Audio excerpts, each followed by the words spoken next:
Hello everyone and welcome to Showcase. My name is Andrew and today we're going to go over 10 decor mistakes that are making your home look cheap. Now you might be thinking, it's your house and you can do whatever you want with it, don't listen to some guy on the internet. Although that may be true, you should listen to this video because this will definitely help you avoid some of those beginner mistakes that people make when they're decorating their homes. Let's get started. Number one is matching furniture sets. Now this actually drives me nuts because it really lacks personality. Let me paint the scene for you. You're gonna go to your nearest retailer and you're gonna talk to the salesperson and they're most likely gonna work on commission. I don't have a problem with anyone that works on commission, but they're gonna wanna upsell you. They're gonna say, hey, here's the bed that you told me you like, but how about the matching nightstands?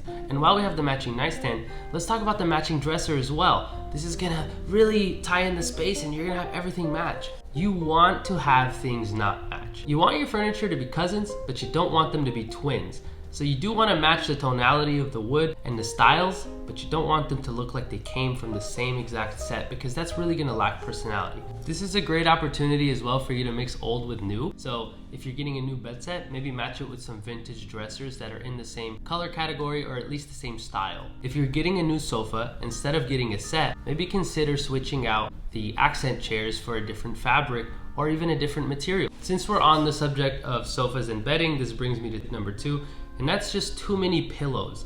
I get it, pillows can be comfortable and it can be plush, but when you have too many, it becomes a daily chore to move your pillows around just for you to find a place to sit or sleep. Am I running a bed and breakfast? You know how many minutes a day I spend getting to throw pillows on and off the bed? How many? 4 minutes in the morning, 4 minutes at night. That's 8 minutes of my life. I figured it out. It's 56 minutes a week. It's only 2 days of my life a year I spend putting pillows on and off a stupid bed. Although it doesn't necessarily make the space look cheap, it certainly does make it look overwhelming and borderline tacky. Instead of other pillows, also opt for adding throw blankets. That way you're still adding texture and color without taking up too many seating spaces. Since we're on the subject of pillows, I'm gonna go on to number three, and that is cheap pillow inserts.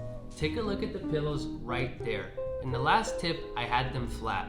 Now look at them, they're much more plush and they look more luxurious. I would actually argue that the pillow insert is more important than the pillow covering. Where you should invest your money is what causes the volume of the pillow. Where you could save money is the outside covering. A pillow covering, you can get some good cheap ones on Amazon for like $10 to $15, maybe even $20 if you really want to spend the money, but the pillow inserts are what are going to really stand out with your space and give you comfort when you're actually sitting down. Number four is rugs that are not the right size for the space, especially rugs that are too small. A rug is supposed to touch, at the minimum, the front two legs of your seating. If you can swing it and your space is big enough, then you could have your rugs touch all four legs of all of your chairs and then some and have some overhang. And that looks really great and really luxurious. However, not everyone needs to make that kind of investment, but you definitely don't want to have a rug that doesn't touch any of the legs. It'll make your space look really small and unfortunately a little bit cheap. I know rugs are so expensive, but they're also an investment. If you get a rug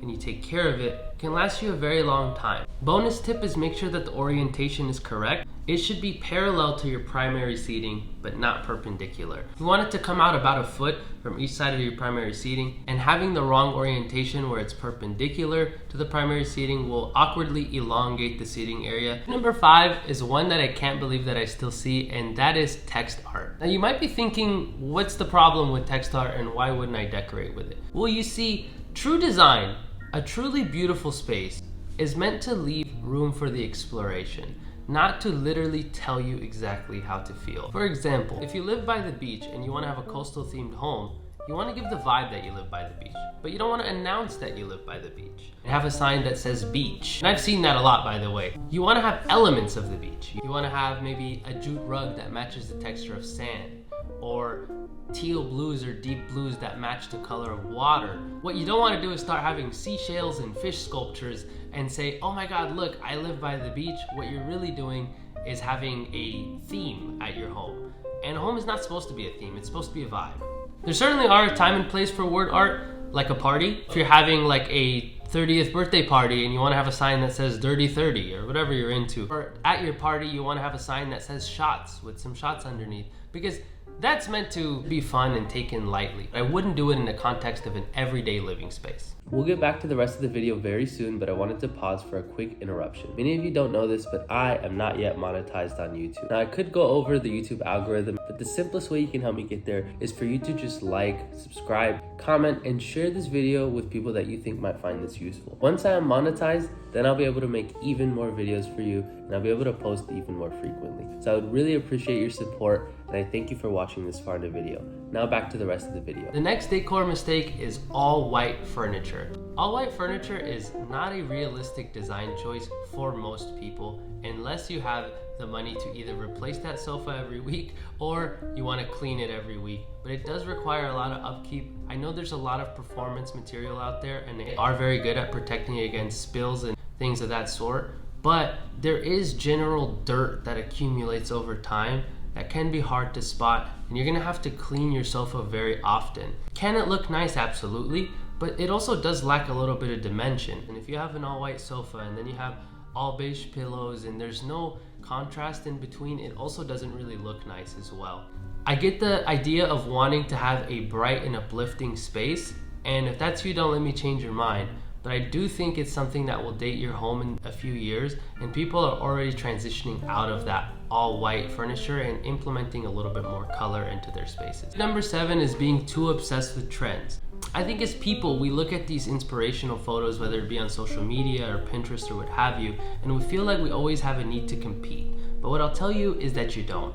You don't always need the things that you see in your home, and I actually recommend to maybe de-influence your home a little bit. I think we could all agree that being into your home can actually be quite expensive, especially if you're always trying to keep up with these trends. And home decor is not actually meant to be as cyclical as it has been in the last few years. I think it's only been since the influence of mass production and social media that's really caused furniture retailers to try to pump out new designs every single year. Truth be told, the design that you pick today is most likely going to be fine for at least 20 years if you do it the right way, and you don't always need to be in trend. And if you do add on things, make sure they mean something to you or that you actually use them. You know, you don't need matchsticks next to your candles, for example. You could just get the lighter from the kitchen cabinet and light the candles whenever you want to use them. You don't need all these worded books that you see that are like $80 a piece, these designer books that say Tom Ford or Chanel. They're really actually making you look basic more than anything. Go to your local Goodwill and get some vintage books for like a couple of bucks, and this has way more depth and has a better story. Or put books that you actually read even. That looks way cooler than having some type of designer book that you don't relate to, but you're buying it just because it looks cool. Number 8 is the Hermés Blanket, or Hermès, I have no idea how to say it. But let's be honest, do you really like that blanket? Like, is it really worth $1,000 to you? Probably not. Reason why I don't think it's such a bright idea, it's such a big investment. Like, a lot of the times I see people that have a Hermès blanket that's actually more expensive than the sofa that it's even laying on, which I think is hilarious to me. Like, where are your priorities? But anyways, you can get like 10 beautiful blankets for the price of one Hermès blanket, and your money's better served investing in some other furniture pieces that are more meaningful. I'm not saying that it doesn't really look good. I just think that people buy it just for the brand and the logo, without really actually thinking if it adds on to their space. The Hermès blanket or any designer blanket has the same exact problems as having worded or texted art. Number 9 is having a cluster of really tiny frames amongst each other. I think we should be honest with ourselves and identify the differences between a nicely constructed gallery wall and a cluster of crap on your wall. And now, I think having just a bunch of really tiny frames, it looks cluttered and it doesn't look intentional. Now there's really 2 kinds of gallery walls that you should go for. There's evenly sized and evenly spaced, and then there's the kind where there's the variation of sizes between each picture. I think the main tip to follow is that the spacing is all equal in size. Be more detailed with it, use tape, measure each little space. I know it could be tedious, but if you really want to accomplish a really nice gallery wall, that's how you want to do it. And if that all sounds too complicated for you, I think the most beautiful choice is just having one large piece of wall art. Not being biased, but that's kind of what my style is like. I think nothing looks more luxurious than just having a beautiful large piece of art. It can be really expensive and it's a huge investment. So you can go vintage, you can make it yourself, or you can just go with a gallery wall, whatever the case is, but make sure that you're really paying attention to detail when you are creating a gallery wall. And speaking of clutter, this brings me to my last tip, which is too many small decor pieces. You want to have a variety of sizes when it comes to your decor, and a lot of the times you want to go big. Instead of having a bunch of tiny small little plants and small figurines next to each other, it's going to make whatever shelf or table you're styling look extremely cluttered and busy. I think the reason why people accumulate such tiny decor pieces is because decor can be quite expensive, but what we don't realize is that actually gets more pricey than just buying one big decor piece. So instead of having a bunch of small plants, just have one big vase stand out with nice luscious plants on top that actually have volume, and that'll be more than sufficient to evoke some feeling into the space. I hope you found this video helpful and informative. Once again, it truly means a lot to me when you thank you for following along. Have a great day. Subscribe, and when you like this video, it helps me create more content for you. I'm gonna link in the description some other videos that you might find helpful.